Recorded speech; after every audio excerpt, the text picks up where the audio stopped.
मेरा नाम प्रदीप है और मेरी पत्नी का नाम मधु है। मेरी पत्नी का संबंध उस जगह से है जहां अक्सर शरीफ लोग जाना पसंद भी नहीं करते, लेकिन इसका हरगिज मतलब यह नहीं है कि मैं एक शरीफ आदमी नहीं हूँ। बस मैं दिल के हाथों मजबूर था। किसी को पाप की जिंदगी से निकालकर इज्जत देना कौन सा पाप है। हुआ कुछ यूं था कि एक बार मेरे कुछ दोस्त मुझे जिद करके मुंबई की उन गलियों में ले गए जहां हुस्न ही हुस्न है। हर चौबारे से कोई ना कोई हसीन परी झांक कर अपने आप को देख रही थी और जैसे हर किसी को अदाएं दिखाकर अपनी तरफ खींच रही हूँ। मैं वहाँ गया तो अपने दोस्तों के कहने पर ही था, लेकिन जब मधु नाम की एक कोठे पर नाचने वाली मुझे शराब पेश करने आई तो मैं उसे देखकर दंग रह गया। मुझे यूं लगा जैसे आसमान से कोई परी उतर आई हो। मैं तो उसकी शराबी आंखों में डूब ही गया था। फिर हुआ यूं कि मैं अपने दोस्तों से छुप छुपाकर उस इलाके में जाता रहा। मैं हर रात मधु का डांस देखने जाता था। मैं क्योंकि करोड़पति बाप का इकलौता बेटा था, इसलिए मुझे पैसे की कोई कमी नहीं थी। मैं हर रात मधु पर नोटों की बारिश कर देता था। उस कोठे की मालकिन सविता नाम की एक औरत थी। सविता मुझसे बहुत प्रभावित हो चुकी थी। एक दिन मैं दोपहर के 2 बजे कोठे पर चला गया और सविता से रिक्वेस्ट की कि मुझे मधु से मिलवा दे। मैंने सविता के सामने नोटों की गड्डी रखी तो वह मुस्कुरा पड़ी। उसने कहा, मैं अभी आपकी मुलाकात मधु से करवा देती हूँ। थोड़ी देर बाद मधु वहाँ आ गई। वह सजी संवरी सीधी सी मेरे दिल में उतर ही रही थी। मैं बड़ी देर तक वहाँ बैठा रहा और मधु के साथ इधर उधर की बातें करता रहा। मधु एक बुद्धिमान और समझदार लड़की थी। उसकी बातें बहुत गहरी महसूस होती थीं। उसकी कंपनी में कोई भी बोर नहीं होता था। जब मैंने अपना यह रोल बना लिया था कि मैं हर रोज़ दोपहर 2 बजे मधु से मिलने जाता था, मेरी और मधु की बहुत अच्छी दोस्ती हो गई थी। लेकिन मेरा दिल गवाही दे रहा था कि दोस्ती से बढ़कर भी मेरे दिल में इसके लिए कुछ और है। फिर एक दिन मैंने मधु से अपने प्यार का इजहार कर ही दिया तो उन्होंने मुझे सकारात्मक जवाब दिया। मैंने मधु को कहा कि यह डांस वगैरह छोड़ दो। मेरी इस बात पर वह मेरे सामने रो पड़ी। उसने कहा, यहाँ कोठे पर नाचने वाली हर लड़की की यही इच्छा है कि वह इस पाप की जिंदगी को छोड़कर अपना एक घर बसाए, लेकिन हम जैसी लड़कियों के साथ कौन शादी करेगा। फिर हमें अपना पेट भी तो भरना पड़ता है ना। बस हम सभी मजबूर हैं और मजबूरी की वजह से ही यह सब कर रही हैं। मैंने मधु से कहा, मैं तुमसे शादी करना चाहता हूँ। वह बहुत खुश हुई और फिर रोने लगी। वह मेरे पैरों में बैठकर बोली, अगर आप मुझसे शादी करके यहाँ से ले जाएंगे तो मैं आपकी पत्नी नहीं बल्कि सारी जिंदगी आपकी नौकरानी बनकर रहूँगी। आपका हुक्म मेरे सर आँखों पर होगा। आप जैसा कहेंगे मैं वैसा ही करूँगी। मैं मुस्कुराने लगा। मैं और मधु तो इस रिश्ते से खुश थे, मगर आगे का रास्ता बहुत मुश्किल था। सविता मधु जैसे हीरे को अपने हाथ से जाना नहीं देना चाहती थी। उधर मेरे माँ बाप एक नाचने वाली को अपनी बहू नहीं बनाना चाहते थे। मैंने सविता के सामने 7 लाख का चेक रख दिया तो उसका मुंह बंद हो गया। मैं मधु से शादी करके उसे एक अपार्टमेंट में ले गया। मैंने सोचा था कि कुछ समय गुजर जाएगा तो मैं मधु को अपने माँ बाप से मिलवा दूंगा। एक बार मेरी मधु के साथ शादी हो जाएगी तो मेरे माँ बाप को मेरा फैसला मानना ही पड़ेगा। मैं उनकी इकलौती औलाद हूँ। वह मुझसे बहुत मोहब्बत करते थे। मैंने और मधु ने एक अपार्टमेंट में अपनी नई जिंदगी शुरू की। हम दोनों ही एक दूसरे को पाकर बहुत खुश थे। हमारी जिंदगी बहुत अच्छे से गुजर रही थी। लेकिन फिर वह हो गया जिसका मैंने कभी सोचा भी नहीं था। मैं ऑफिस में था। मधु ने फ़ोन करके मुझसे मार्केट जाने की अनुमति मांगी, लेकिन वह वापस ना आई। मैं बहुत परेशान हो रहा था कि आखिर वह कहाँ चली गई। लेकिन फिर थोड़ी देर बाद मुझे अस्पताल से फ़ोन आ गया। मुझे बताया गया कि आपकी पत्नी का एक्सीडेंट हो गया है। यह सुनकर मुझे कुछ होश ना रहा और मैं फौरन अस्पताल पहुंचा। एक डॉक्टर मेरी पत्नी को देखकर मुझसे बोला, माफ़ कीजिएगा, आपकी पत्नी कोमा में चली गई है। अब कुछ पता नहीं कि इन्हें कब होश आएगा। यह सुनकर मैं बहुत रोया। यह सब कुछ इतना अचानक हुआ था कि मुझे संभलने का मौका ही नहीं मिला। मैं अस्पताल की बेंच पर बैठा बहुत देर तक रोता रहा। मेरी खुशियों को ना जाने किसकी नज़र लग गई थी। अभी तो मैंने अपनी ज़िंदगी की शुरुआत की थी, मगर इतना बड़ा दुख मुझे अंदर तक तोड़ गया था। मैं सारा दिन रोता रहता था। जब मेरी हालत बेहतर ना हुई तो मैंने अपने माँ बाप के पास अपने गांव गया। मेरे पिता बहुत बड़े जागीरदार थे। जब मैं गांव वापस गया तो मेरे माँ बाप बहुत खुश हुए। मेरे पापा बोले, शुक्र है तुम आ गए हो बेटा, अब तुम खुद ही संभालो यह ज़मीन।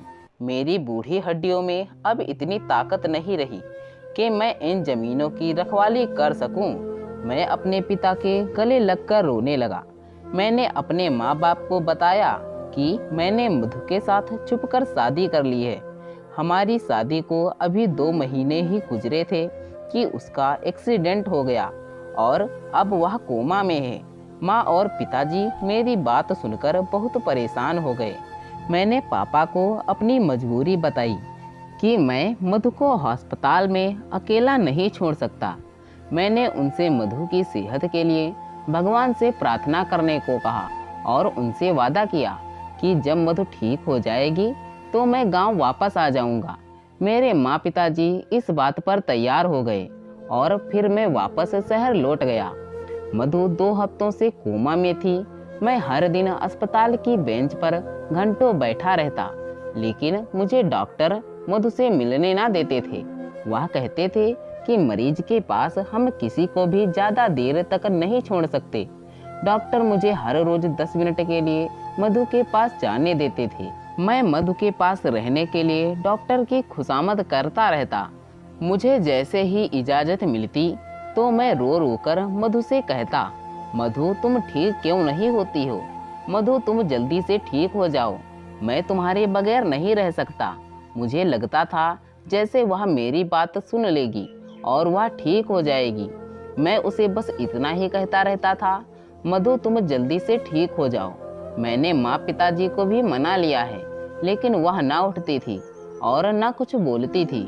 आज जब मैं मधु से मिलने गया तो मैंने देखा कि उसने अस्पताल की वर्दी नहीं पहनी थी।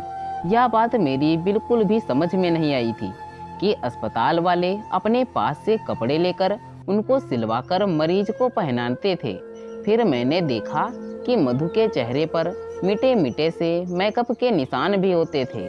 मुझे बड़ी हैरत हुई। मैंने नर्स से पूछा, चलो कपड़े तो आप लोग चेंज कर देते हैं, लेकिन यह चेहरे पर मेकअप के मिटे निशान कहाँ से आते हैं? आखिर यह सब क्या है? मैंने देखा था कि नर्स मेरे सवालों से घबरा गई थी। अब मुझे मधु की बहुत फिक्र होने लगी।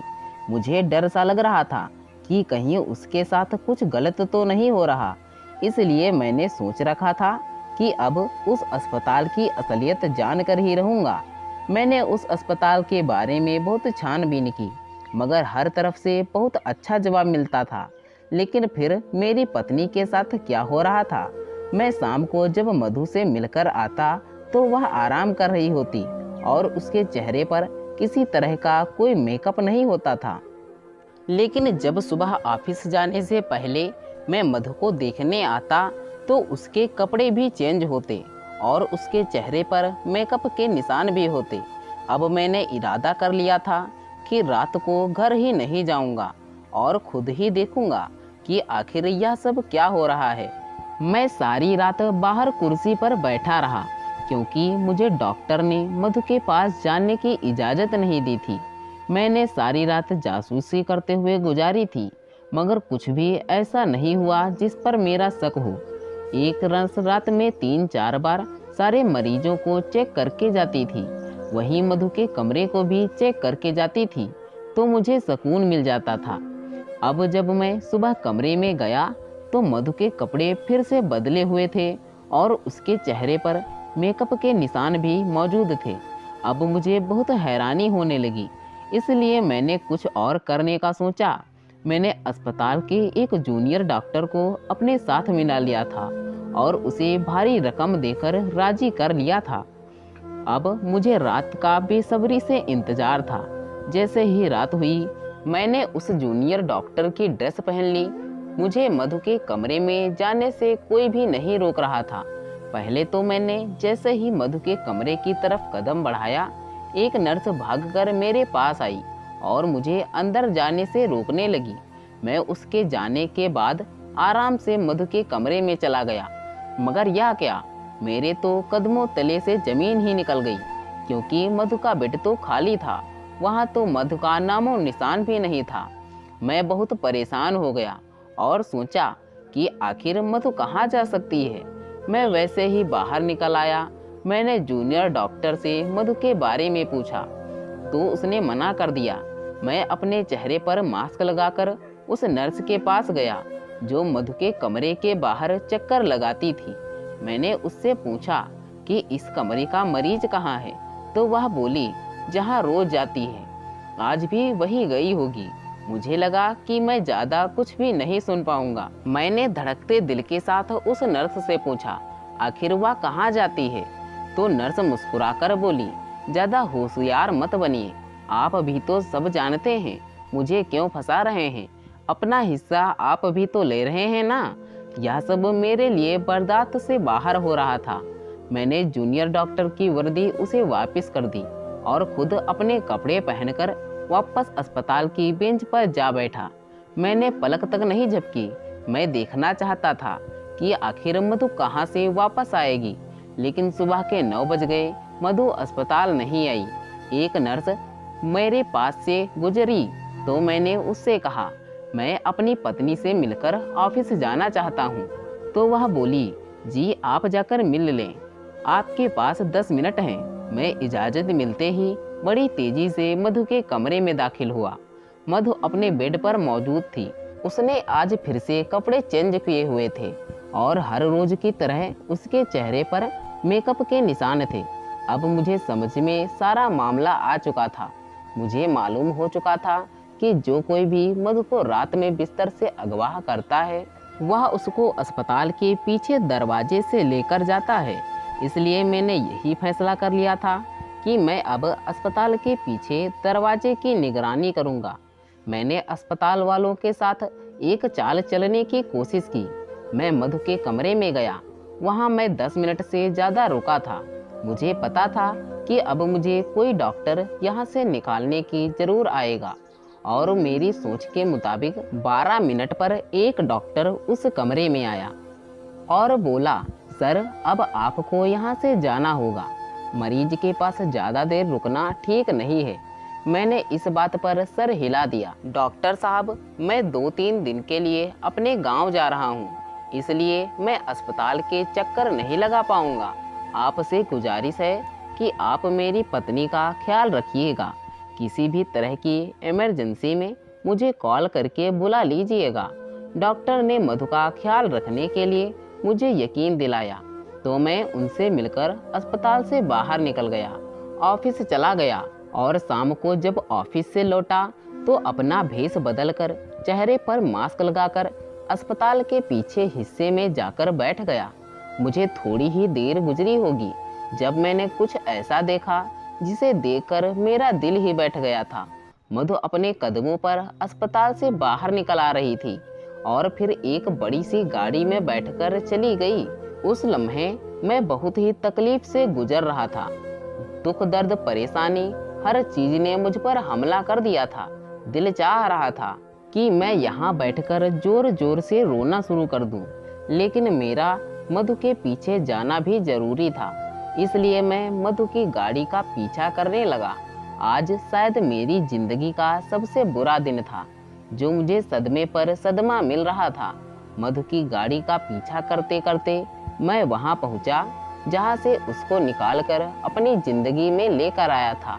मैंने उसको इज्जत दी थी, अपने घर की सुरक्षित 4 दीवारी दी थी, मगर उसने क्या किया? वह तो जिस गंध से निकली थी फिर उसी गंध में वापस लौट गई। जब मधु कोठे में दाखिल हो गई तो उसके 10-15 मिनट बाद मैं भी कोठरी में दाखिल हो गया था। मैंने अपना भेष इस कदर बदल रखा था कि मुझे कोई भी आसानी से पहचान नहीं सकता था। अब हुआ यूं कि जब मैं कोठे में दाखिल हुआ तो मधु नाच रही थी। मेरा दिल चाह रहा था कि मैं अभी उठकर मधु को एक जोरदार थप्पड़ मार दूं, लेकिन मैंने सब्र किया। मैं जानना चाहता था आखिर मधु यह सब क्यों कर रही थी। उसने मुझे धोखा क्यों दिया। अगर उसे नाचना का इतना शौक था तो उसने मेरे सामने अच्छाई का ड्रामा क्यों किया था। डांस देर रात तक चलता रहा। सुबह 4 बजे के करीब सभी अपने अपने घरों को वापस जाने लगे, लेकिन मैं वहां से ना उठा। जब हॉल खाली हो गया तो मैं उठकर मधु के सामने खड़ा हो गया। मैंने अपने चेहरे से मास्क को हटाया तो वह मुझे देखकर हैरान हो गई। उसका चेहरा डर के मारे लाल हो चुका था। मेरी आंखों में आंसू आ गए थे। मैंने रोते हुए कहा, मधु अगर तुम यह सब छोड़ नहीं सकती थी तो तुमने क्यों मुझसे कहा कि मैं तुमसे शादी कर लूं। मैंने अपने माँ बाप का दिल भी दुखाया, लेकिन तुम फिर भी मेरी नहीं बनी। मधु भी रोने लगी थी। रोते हुए बोली, कुछ लोग हम जैसे होते हैं जिनकी किस्मत में इज्जत होती नहीं। मैं तुमसे शादी करके बहुत खुश थी कि अब मुझे किसी के सामने नाचना नहीं पड़ेगा, इज्जत की जिंदगी गुजरेगी। लेकिन फिर कुछ ऐसा हुआ कि मजबूर होकर फिर से कोठे पर आ गई। मैंने चिल्लाकर पूछा, मुझे भी तो बताओ, तुम्हें ऐसी कौन सी मजबूरी आ गई थी कि तुम यह सब किया। तुमसे पहले एक सेठ मेरी जिंदगी में था। वह भी मेरे डांस का बहुत शौकीन था। उसने मुझ पर पैसा पानी की तरह बहाया था। सविता उसे जबान दे बैठी थी कि मैं उसे सिवा किसी और के सामने नहीं नाचूंगी। मगर फिर अचानक से वह सेठ गायब हो गया। उसने मेरे लिए पैसे भेजने छोड़ दिए थे। सविता ने 2 महीने इंतजार किया, लेकिन जब उसकी तरफ से कोई जवाब नहीं आया तो उन्होंने मुझसे एक बार फिर भरी महफिल में डांस करवाना शुरू कर दिया। उन्हीं दिनों मेरी नज़र तुम पर पड़ी थी। तुम एक दिन मेरा डांस देखने आए थे। तुम मुझे बहुत ही अच्छे लगे थे। फिर यूँ हुआ कि हम दोनों की मोहब्बत परवान चढ़ गई और फिर तुमने 7 लाख रुपए देकर मुझे खरीद लिया। लेकिन हमारी शादी के 2 महीने बाद ही वह सेठ फिर वापस आ गया। उसने सविता मैम से कहा था, अगर मैं दोबारा डांस नहीं करने लगी तो मधु के पति को जान से मरवा देगा। सविता के भी टुकड़े टुकड़े करके कुत्तों के सामने डलवा देगा। मैं यह कैसे बर्दाश्त कर सकती थी कि मेरा पति ही मुझसे छिन जाए। मैंने अपनी जान बचाने के लिए उस सेठ की बात मानी। मुझे जैसा कहता गया मैं वैसा ही करती गई। उसने कहा कि मैं आपसे दूर हो जाऊं और हर रात सिर्फ मेरे सामने नाचूं। इसलिए मैंने अपने झूठे एक्सीडेंट का बहाना किया और एक डॉक्टर को अपने साथ मिला लिया। फिर मैंने अस्पताल की नर्सों को भी अपने साथ मिला लिया था। सेठ के कहने पर मैंने फिर से कोठे पर नाचना शुरू कर दिया था ताकि उसका ध्यान तुम्हारी तरफ से हट जाए। मेरे लिए यही काफ़ी था कि तुम हर रोज़ 10 मिनट के लिए मेरे पास आते थे। मैं तुम्हारा चेहरा देख लेती थी। तुम्हारी खबर मुझ तक पहुंच जाती थी। मैंने मधु से पूछा, तुम बताओ क्या तुम अपनी ज़िंदगी में खुश हो?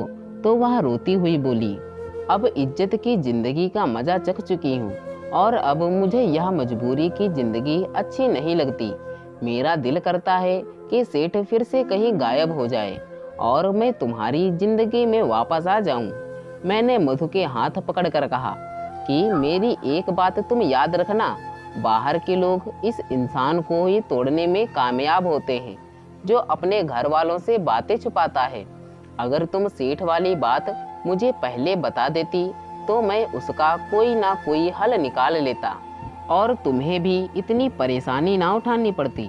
मैंने मधु को तसल्ली दी। उस सेठ के खिलाफ FIR दर्ज करवाई और फिर उसे पुलिस उठा कर ले गई। अब मैं अपने वादे के मुताबिक गांव वापस आ गया था। मेरे माँ बाप ने भी खुले दिल से मधु को बहू स्वीकार कर ली थी और मधु ने गांव के माहौल को अपना लिया था। इस तरह मधु और मेरी जिंदगी एक बार फिर से सही रास्ते पर आ गई थी। आपका क्या कहना है इस कहानी के बारे में? कमेंट करके हमें ज़रूर बताएं। वीडियो को लाइक कर दीजिए और इसी तरह की कहानियाँ लगातार देखने के लिए चैनल को सब्सक्राइब करके घंटी को दबाकर ऑल पर सेट कर लीजिए, ताकि आने वाली वीडियो का नोटिफिकेशन आपके पास तुरंत पहुँचे। मैं मिलता हूँ आपसे अगली वीडियो में। तब तक के लिए धन्यवाद।